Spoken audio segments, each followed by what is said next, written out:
Olá, pessoal, bem-vindos! Hoje a gente vai mergulhar num lado de Sigmund Freud que, olha, pouca gente conhece. Uma paixão secreta, quase uma obsessão que ajudou a moldar o nascimento da psicanálise. A nossa análise de hoje é baseada na obra fascinante de Janine Burke, A Esfinge sobre a Mesa. Vamos juntos desvendar esse mistério?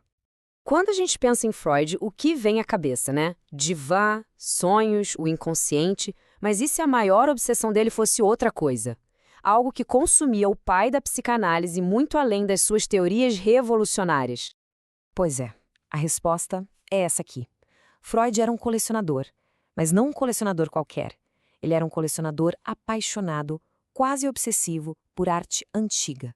Ele basicamente transformou o consultório dele em um museu particular, um santuário pessoal que pouquíssima gente conhecia. E olha, a gente não está falando de umas estatuetas na prateleira, não. A escala da coleção era monumental. Pensa só, mais de 2.000 artefatos. Era um verdadeiro exército de deuses e relíquias antigas que mostra a profundidade dessa paixão. E o que deixa tudo mais fascinante é a diversidade dessa coleção. Isso aqui não era um passatempo de fim de semana, sabe? Era um verdadeiro catálogo da história da humanidade, com peças que iam do Egito Antigo à China Imperial. Isso mostra um homem com um apetite insaciável por história e por beleza. E essa paixão revela uma personalidade completamente diferente do que a gente imagina. Porque a imagem pública do Freud era de um cientista super austero, né? Meio distante, mas o colecionador, esse era outra pessoa. Era um gastador hedonista, um esteta detalhista e às vezes até meio cúmplice no comércio ilegal de antiguidades. Um verdadeiro saqueador de tumbas, como dizem. Tá, mas aí fica a pergunta, né? Por quê? De onde veio essa obsessão toda? Vamos entender agora como essa paixão está, amarrada no nascimento da própria psicanálise. O ponto de virada foi em 1896. A morte do pai dele o abalou profundamente.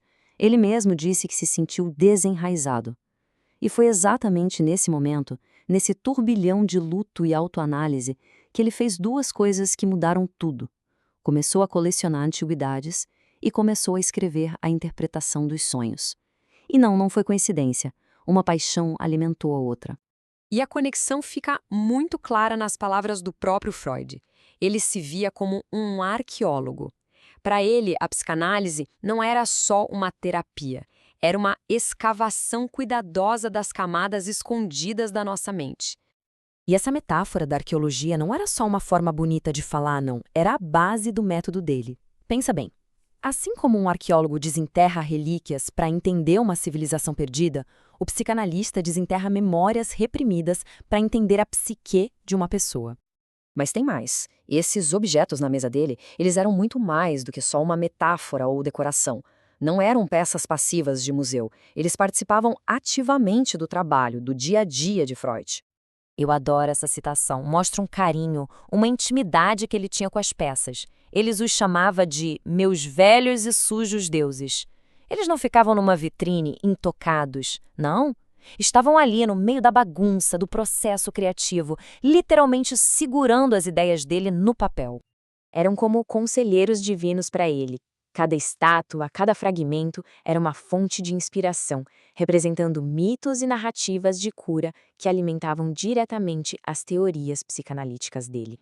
Olha só alguns dos tesouros dele. A peça favorita de todas era esta estátua de Atena, a deusa da sabedoria. Ele dizia que ela era perfeita, mesmo danificada. Tinha também Osíris, um símbolo de renascimento, e Ísis, a figura materna mágica. Cada objeto ali tinha um porquê, um significado muito profundo para ele. Mas a história dessa coleção ainda tem um clímax. E que clímax? É uma reviravolta dramática. O que aconteceu quando o mundo de Freud, como ele conhecia, começou a desmoronar. Estamos em Viena, o ano é 1938, e o clima na cidade está pesado, um pressentimento ruim no ar. Com a anexação da Áustria pela Alemanha nazista, tudo mudou. A sombra do Terceiro Reich caiu sobre Viena e Freud, um proeminente intelectual judeu, estava em perigo mortal. E junto com ele, sua amada coleção, o trabalho de uma vida inteira, corria o risco de ser confiscada ou, pior ainda, destruída para sempre. O que aconteceu em seguida foi uma verdadeira operação de resgate, daquelas de filme mesmo. Amigos e apoiadores se mobilizaram, liderados pela princesa Marie Bonaparte, que era paciente e uma amiga fiel. Foi ela quem conseguiu contrabandear as duas peças mais queridas de Freud para fora do país primeiro, a sua amada Atena e um precioso biombo de jade. E enquanto isso, um curador de museu simpático à causa arriscou tudo, dando uma avaliação falsamente baixa da coleção para enganar as autoridades nazistas. Era um plano ousadíssimo. E o resultado foi inacreditável. Um verdadeiro milagre. Contra todas as probabilidades, no meio daquele caos todo, da guerra batendo na porta, nenhuma peça se perdeu. A coleção inteira, com seus mais de 2.000 itens, chegou sã e salva em Londres. E é lá que ela está até hoje. No Museu Freud de Londres, o escritório dele foi recriado tintim por tintim, exatamente como era em Viena. Os velhos e sujos deuses continuam lá, na mesa dele, como uma testemunha silenciosa de uma mente brilhante e de uma jornada incrível. E essa história toda da coleção do Freud nos faz pensar, né? Se os objetos que a gente escolhe ter por perto contam uma história, o que os nossos diriam sobre a gente? Eles são um tipo de espelho silencioso das nossas paixões, dos nossos medos, da nossa própria história, camada por camada. E essa foi a incrível história do Museu Secreto de Sigmund Freud. Obrigado por acompanhar a gente nessa jornada. Até a próxima!